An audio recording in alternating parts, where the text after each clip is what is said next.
Hello, Beatles community, vinyl community, and anyone else watching this. It's Matt, and I'm back again for a second video this morning. Reason being is I just did like a little vinyl variety showcase, so to speak, and it went like 20-something minutes. I apologize for that. This one should be a little quicker. Basically, as I said in the other video, I had a great weekend. I went down to the Fest for Beatle fans.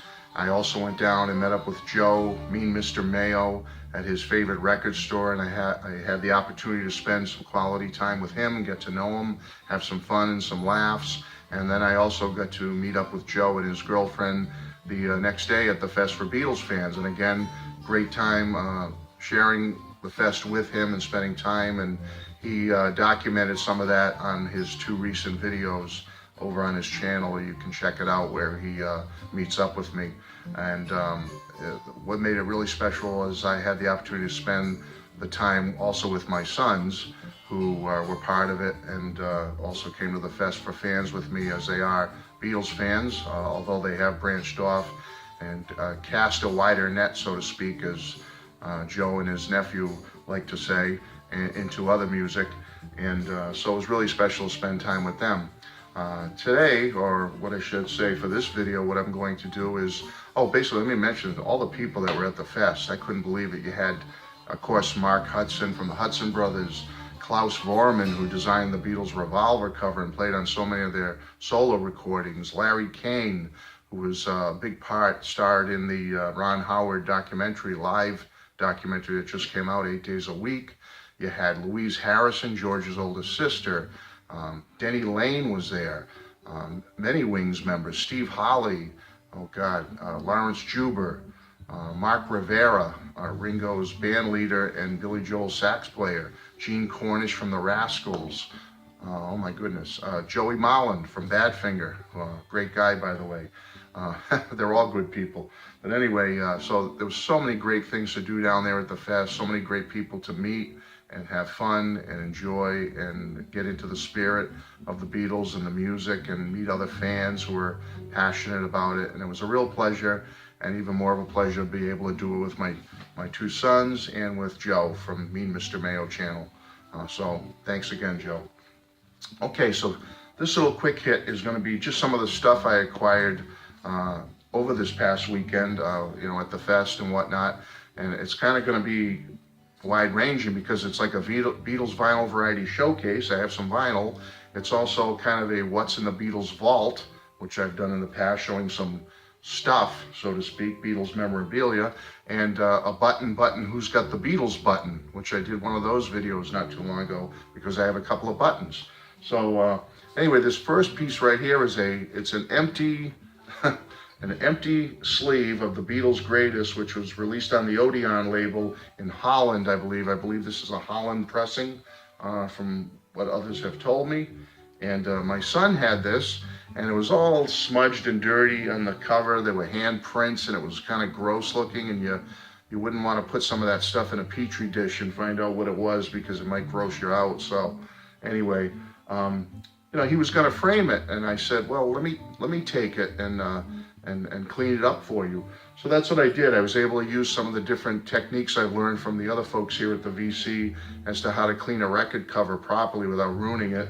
And I did it. I thought I did a pretty good job on this one because it actually doesn't look too bad now. If you'd seen the thing before, folks, forget it. You'd never want to even touch it. You'd need rubber gloves and a surgical mask. It was that bad. But anyway, now it's presentable. It's actually clean and presentable, and I think I'm going to put it in a record album frame for my son and give it back to him, and he can hang it up. He really liked that cover and the whole graphics of it and the way it was designed. So there you go. No vinyl in it though. God knows what happened to the vinyl. A couple of quick hits. What I got at the fest, I got some magnets, which I'll probably be giving to my grandson at some point to play with on the refrigerator. I also got my grandson a cute little t-shirt. A is for Apple, B is for Beatles. Hey, you get a little Beatles, you get a little music here, and it's educational too. It's a cute little shirt though.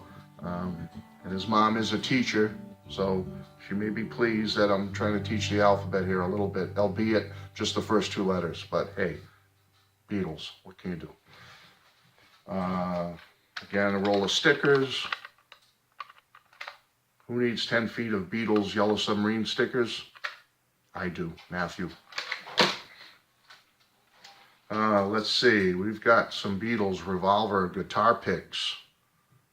Don't know why I actually grabbed these. I do play guitar a little bit, but maybe because my two sons, they're mostly into it, so let me turn the stereo down a little bit. Just switch CDs and it's a louder one. And anyway, probably give it to my sons or split them up between my two sons. They play a lot more than I do.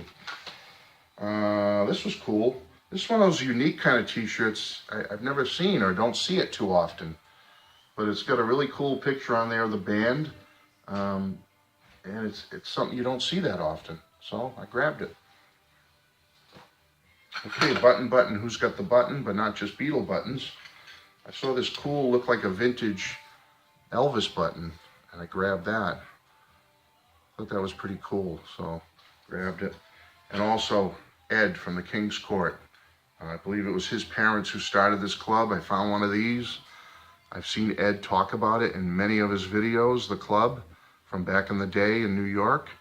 And I found one of these buttons, and I think this is the official button they released. So Elvis, the King's Court. Ed, correct me if I'm wrong, but I think I have one of your parents' fan club buttons, and I'm really proud to have it. Thank you. And a couple Beatle ones. I always thought this cover was kind of garish, but I found a Beatles rock and roll music pin. I just like the picture of the Beatles on it, that little drawing of the Beatles, and I grabbed it. Okay. And this looked like a vintage one to me. We Want the Beatles Back. I think this was like a 70s campaign. See that okay? I grabbed it. And then I grabbed a few things of vinyl just real quick here. Finally, I got a copy of Paul's new album on vinyl. I'm really happy to get this. And it wasn't that pricey. Sometimes when you go to the Fest for Beatles fans, they gouge the prices a little bit and they kind of stick it to you, so to speak, because they know they've got you. But anyway, this wasn't too bad price, so really glad I got it. I know if you saw my first video, you're going to laugh at this one because you saw how many copies of this I already have in a million different formats and on all kinds of items, but it's an upgrade.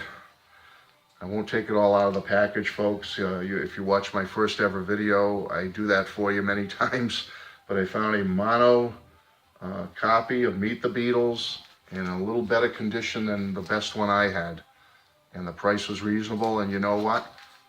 This wasn't purchased at the Fest. I got this at Joe's favorite record store there. And Joe, the owner, was unbelievable. He gave me a great deal on this album. It's in beautiful condition. The vinyl's in wonderful condition. Can't complain.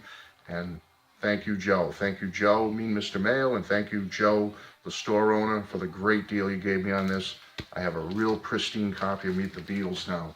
So pleased about it. And last but not least today, so I'll keep this video fairly quick, Rubber Soul, a great version of it. Great.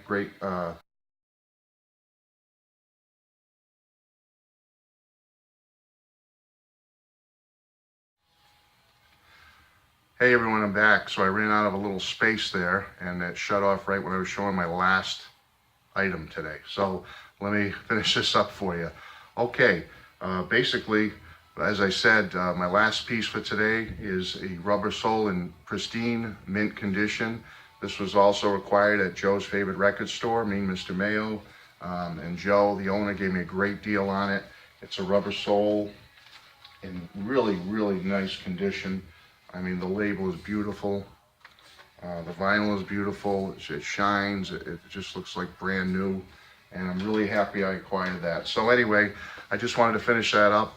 I wanted to say God bless you all for watching. Thank you again to Joe at the record store, the owner. And thank you to Joe, me, Mr. Mayo, for being such a good Beatle pal and friend. I appreciate it. It was great spending time with you this weekend at the Fest, time with my sons, time with new friends and new acquaintances. And take care, everybody. I'll see you soon. Bye-bye.